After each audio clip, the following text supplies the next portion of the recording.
Hello और नमस्कार साथियों, एक बार फिर से इस वीडियो के माध्यम से मैं आप लोगों के साथ जुड़ रहा हूं और आज हम लोग निकले हैं जौनपुर की यात्रा पर। मेरे साथ भाई चाहत सिंह जी हैं और मेरे एक दोस्त हैं प्रशांत सिंह, जौनपुर से है और अभी भोजपुरी के अच्छे कलाकार हैं। कई सारे फिल्मों में उन्होंने लीड रोल किया है।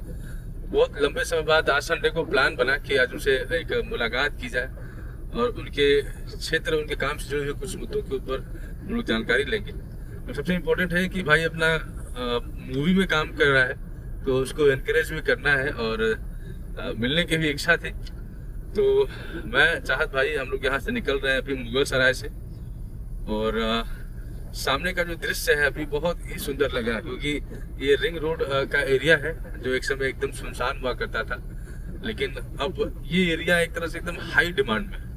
लोग जमीन खरीद रहे हैं, मकान बना रहे हैं और जिस तरह से रोड को विकसित किया गया है वो भी अपने आप में विकास का एक उदाहरण है। तो आइए मैं लेके चलता हूँ आपको, इस रोड की सैर कराता हूँ और उसके बाद मैं मिलवाता हूँ अपने दोस्त प्रशांत सिंह से, जो अभी एक मूवी की शूटिंग कर रहे हैं और हम लोग उस शूटिंग पे जा रहे हैं। तो दोस्तों, हम रिंग रोड के बेहद ही खूबसूरत रास्ते से होते हुए निकल पड़े जौनपुर की तरफ। ये यात्रा और भी बहुत ख़ास है क्योंकि अपने दोस्त के शूटिंग पर मैं जा रहा हूँ, जहाँ पर कैमरा लगा हुआ है और यूँ कहें कि लाइट, कैमरा और एक्शन की तैयारी हो रही है। चलिए मैं आपको सीधे लेकर चलता हूँ शूटिंग की जगह पर। पूरा यात्रा कर लो मेरे सर, रिकॉर्ड गजब कर रही हो, पूरा एरिया रिकॉर्ड कर ला सारा सब। बस इतना भारी होके बाद जगह बचते हैं। एक मारे बोलो, इधर इशारा करेगी, बेटा बैठ, दिलीप बैठ। हाँ आप मास्टर नहीं अभी मैं पहुंच चुका हूं प्रशांत भाई के शूटिंग के सेट पर। अभी हम वेंटी वेयर में पहुंचे हैं और आप देख सकते हैं कि अपने ड्रेस में आप तैयार हैं शूटिंग पर जाने के लिए। तो प्रशांत भाई, आपकी जो अभी ये लेटेस्ट मूवी का शूट हो रहा है, इसके बारे में थोड़ी जानकारी हमें दीजिए। जी, सबसे पहले तो मैं आपको धन्यवाद देना चाहूँगा कि आप उतनी दूर से आए मिलने के लिए, हमें भी बहुत अच्छा लग रहा है।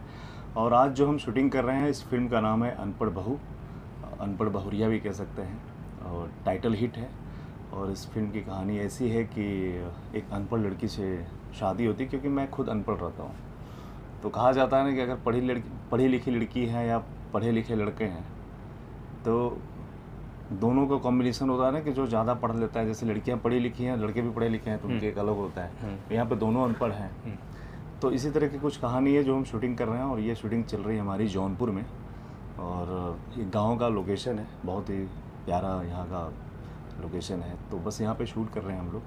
अच्छा, एक एक्टर के तौर पे आप मुझे ये बताइए कि जैसे आप कोई अगर फिल्म चुन रहे हैं या अगर शूटिंग चल रही है, तो किन बातों का आप ध्यान रखते हैं जिसके चलते आप उस ऑडियंस से कनेक्ट कर पाएँ? एक्टिंग तो एक चीज़ हो गया कि आपको टास्क मिल गया, आपको बेहतर करके देना है, लेकिन ऑडियंस कैसे कनेक्ट हो, इसके बारे में भी प्लानिंग होती है, ये आप सोचते हैं? जी बिल्कुल। कैसे, क्या करते हैं? ऑडियंस को कनेक्ट करने के लिए सबसे पहले तो हम कहानी पे वर्क करते हैं कि हमारी कहानी कैसी है। कहीं ऐसा तो नहीं कि कहानी कुछ और है और परफॉर्म कुछ और हो रहा है, लेकिन मोस्टली जो हमारे एक्टर होते हैं कहानी पे परफॉर्म करते हैं, जिससे ऑडियंस बहुत ज़्यादा कनेक्ट होता है। और आज के टाइम में तो कहानी बहुत ज़्यादा मायने रखती है, क्योंकि एक पारिवारिक कहानी होती है जिसमें फीमेल को हम ज़्यादा बढ़ावा देते हैं और मेल के लिए थोड़ा सा काम जो अभी इसमें कम है। और जो हमारी घर की औरतें होती हैं, सास बहू के जो झगड़े होते हैं, सास बहू के जो एक प्यार मोहब्बत कॉम्बिनेशन होता है, या ननद भौजाई कह लीजिए या देवरानी जेठानी कह लीजिए, तो इस तरीके से हमारी फिल्में जो हैं बन रही हैं और बहुत ज़्यादा हिट हो रही हैं, जो कि अच्छी अच्छी जीआरपी लेकर आ रही हैं। अच्छा, इसी से मैं एक क्वेश्चन आपसे पूछना चाहता हूँ कि जैसे आपकी मैंने एक दो मूवीज़ देखी हैं, उसमें विमेन सेंट्रिक रोल बड़ा पावरफुल होता है। तो ये कहानी क्या है? मतलब ऑन पर्पस चीज़ें चल रही हैं, ये फीमेल सेंट्रिक कैरेक्टर लेके आना होता है, या आप कैसे इसको देख रहे हैं? बिल्कुल। अभी तक तो आपने जितनी भी हमारी फिल्में देखी हैं पहले की, हाँ, जब हम स्टार की बात करते हैं, जो हमारे सीनियर एक्टर रवि किशन जी का या मनोज तिवारी जी का, तो उन लोगों की फिल्में में एकदम एक्शन रहा होगा, मार झगड़े, फाइट वाइट, कि गुंडा आ रहा है उधर से, ये वो। तो कहीं न कहीं हमारी जो फिल्में बन रही हैं, ये औरतों को देखकर बनाई जा रही हैं कि भाई घर की जो औरतें होती हैं उनकी भी तो अपनी कुछ की कहानी होती है। उनके बारे में तो सोचना या होता है कहीं ना, ऐसा- ऑडियंस को पता होना चाहिए कि नहीं। कहीं ऐसा तो नहीं है कि जो सीरियल का जो एक मार्केट हुआ करता था, कहीं आप उसको टैप करें क्योंकि उससे वो ऑडियंस दूर हो रही है और आपको एक अपॉर्चुनिटी दिख रहा है कि भाई चलो सीरियल की जगह पे हम अपने आप को प्लेस कर सकते हैं। क्या ऐसा कुछ है क्या? कह सकते हैं, हाँ। ये भी कह सकते हैं कि जो पहले सीरियल हम देखते थे तो लाइक ये हमारा एक टीवी फैमिली है, टीवी फिल्म है, और सीरियल जब आती थी सेम उसी टाइप का हमारा ये फिल्म बन रहा है और अच्छी सिनेमा बन रहा है। एक फैमिली को पकड़ के रखा है ऑडियंस, चाहे इसको सीरियल के रूप में देखिए चाहे इसको फिल्म में, लेकिन दोनों में अच्छा है। कहानी बहुत अच्छी होती है फिल्मों की। मैं चाहूँगा कि 2-4 फिल्मों के आप नाम बताएं, मेंशन करें जो आपके बहुत करीब है, जैसे लगता है कि हाँ मैंने काम किया है और मैं चाहूँगा कि लोग इसे देखें। देखिए, सबसे पहली तो हमारी फिल्म थी माँ बाप का बंटवारा, जिसमें माँ बाप को ही 2 भाई रहते हैं अलग कर देते हैं। और दूसरी फिल्म हमारी है पराई बेटी। तीसरी जो बहुत अच्छी कहानी है बिन पिया डोली बिन पिया गौना। और चौथी फिल्म है गुजराती बहू।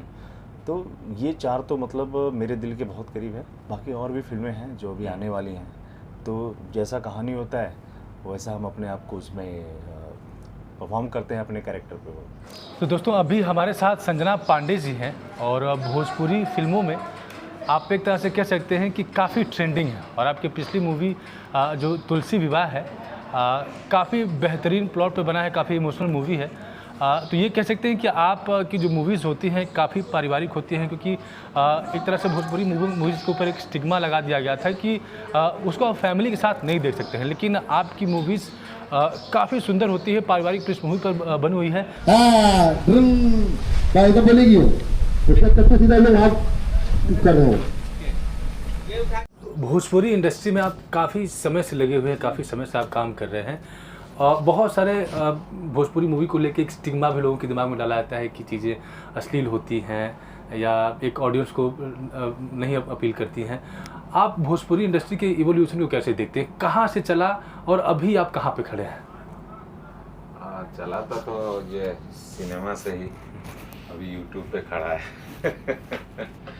चैनल का सपोर्ट है इन दिनों सिनेमा को। चैनल पे फिल्में देखी जा रही है, सिनेमा हॉल बंद हो चुका है। जिस दिन वो स्टार्ट हो जाएगा, कोरोना के बाद वो जो सिनेमा हॉल बंद हुआ था वो धीरे धीरे, कोरोना के बाद जो सिनेमा हॉल जो बंद हुआ था ना वो धीरे धीरे काफ़ी बंद ही हो गया एक तरह से। अभी फिर से वो स्टार्ट हो जाए एक बार। मल्टीप्लेक्स में हमारा सिनेमा लगता नहीं है। बिहार सरकार से बार बार हम लोग रिक्वेस्ट करते रहते हैं कि कुछ ऐसा कीजिए जिससे मल्टीप्लेक्स में सिनेमा लग सके। मल्टीप्लेक्स में सिनेमा ना लगने का कारण है उसका रेंट, जो हम लोग अफोर्ड नहीं कर सकते। तो सिनेमा को ऊपर लाने के लिए बिहार सरकार को ऊपर आना ही होगा। आ जाएं या कल आएँ, नहीं तो जिस तरह से सारा सिनेमा हॉल बंद हो गया है, बचे हैं 35 सिंगल थिएटर्स बिहार में, वो भी बंद ना हो जाए, वो देखना पड़ेगा। क्या आपको इस बात का रिग्रेट होता है कि सरकारी स्तर पर जिस तरह से भाषा को प्रोटेक्ट करने के लिए, जैसे आप अगर मराठी लैंग्वेज को देखेंगे तो वहाँ पे लोगों का भी बड़ा झुकाव रहता है मराठी भाषा की मूवी को लेकर। अपने उत्तर प्रदेश में, अब बिहार में एक बड़ी ऑडियंस है लेकिन कोई इनिशिएटिव उस तरह का नहीं है, या और यही कारण है कि जो भोजपुरी फिल्म इंडस्ट्री है टैलेंट होने के बाद भी वो सफ़र कर रही है। उत्तर प्रदेश सरकार का मतलब सपोर्ट रहा है पिछले 7-8 सालों से। योगी जी की जो सरकार चल रही है उसमें सब्सिडी मिलता है हम लोगों को। बिहार से अभी उतना सपोर्ट नहीं मिल पा रहा है, जबकि भोजपुर बिहार में ही है। बिहार सरकार को आगे आना होगा। अक्सर वहाँ सरकार के लोग ही सरकार बनाने में ही बिजी रहते हैं ज़्यादातर कि कौन मुख्यमंत्री होगा, इसी में सारा समय हम लोगों का बीत जाता है। अभी नई सरकार आई है, भाजपा की सरकार है, काफ़ी उम्मीद है। सम्राट चौधरी जी मुख्यमंत्री हैं। आपके इंटरव्यू के माध्यम से अगर वहाँ तक खबर पहुँच रही है तो उनको ज़रूर ये खबर पहुँचाना चाहूँगा कि सिनेमा हॉल बंद होने के कगार पे है। 30-35 बच गया है, जिसकी संख्या 300-350 हुआ करती थी। आप चाहें तो इसे रोक सकते हैं। मल्टीप्लेक्स में हमारा सिनेमा नहीं लगने दिया जाता है, बोलते हैं कि अश्लील है, लेकिन कोई ये बता सकता है उनको कि अगर हम अश्लील हैं तो सेंसर बोर्ड हमें सर्टिफिकेट क्यों दे रहा है? क्योंकि अश्लील फिल्में बनना बंद हो गई है। ये परसेप्शन कब चेंज होगा पता नहीं। जैसे कहते हैं ना कि बिहार अशिक्षित प्रदेश है, था, ऐसा कहते थे ना कि बिहार मतलब अशिक्षा। ऐसा आज भी है क्या? ऐसा नहीं है। समय के साथ सारी चीज़ें बदल रही है, सिर्फ एक सोच नहीं बदल रही है, कि भोजपुरी सिनेमा यानी कि अश्लील सिनेमा, आइटम सॉन्ग बंद हो चुका है सिनेमा में, ये कई लोगों को नहीं पता है। अब अश्लील गाने तक नहीं बनते, वो एल्बम की बात मैं नहीं कर रहा। सिनेमा को सर्टिफाइड कौन करता है? Sensor board. अगर हम लोग गलत सिनेमा बनाते तो वो सेंसर सर्टिफिकेट हमें देता? नहीं देता। बोलना बहुत आसान है, इस पर समीक्षा करने की ज़रूरत है। खास करके सरकार में जो लोग बैठे हैं, सांस्कृतिक मंत्री जो हैं, उनको ध्यान देना चाहिए कि सिनेमा, भोजपुरी सिनेमा कहाँ लग रही है फिल्मों की, कौन किसको देखने को मिल रहा है। वो सिनेमा हॉल जहाँ पे सीट बिल्कुल टूटे पड़े हैं, एक बल्ब की रोशनी में सिनेमा हॉल जगमगा रहा है, बाथरूम की स्थिति ख़राब है, वहाँ चाहते हैं आप फैमिली फिल्म जाकर फैमिली फिल्म हम लोग बनाएं और फैमिली वहाँ पर आए जहाँ पे बाथरूम की भी व्यवस्था नहीं है। इसीलिए हमारी ऑडियंस जो है मल्टीप्लेक्स में चली गई है। ये हिंदी फिल्म जो लगती है बिहार में, तो वो 300 रुपया 350 रुपये का टिकट है, उसको भी तो बिहारी लोग देख रहे हैं ना, तो भोजपुरी क्यों नहीं देख रहे हैं? इसका रीज़न है कि सिनेमा हॉल बहुत ही साफ़ सुथरा नहीं है जहाँ फैमिली जा सके, उसको देखना होगा। तो दोस्तों फाइनली हम लोग भोजपुरी मूवी का जो सेट था जहाँ पर शूटिंग हो रही है, और वहाँ से अब वापस आ चुके हैं और वापस मुगल सराय की तरफ प्रस्थान कर रहे हैं। शानदार अनुभव रहा। प्रशांत भाई से मेरी मुलाकात काफ़ी लंबे समय बाद हुई, लेकिन जब पिछली बार मेरी मुलाकात हुई थी तो हम दोनों साथ थे और एक सामान्य जीवन जी रहे थे।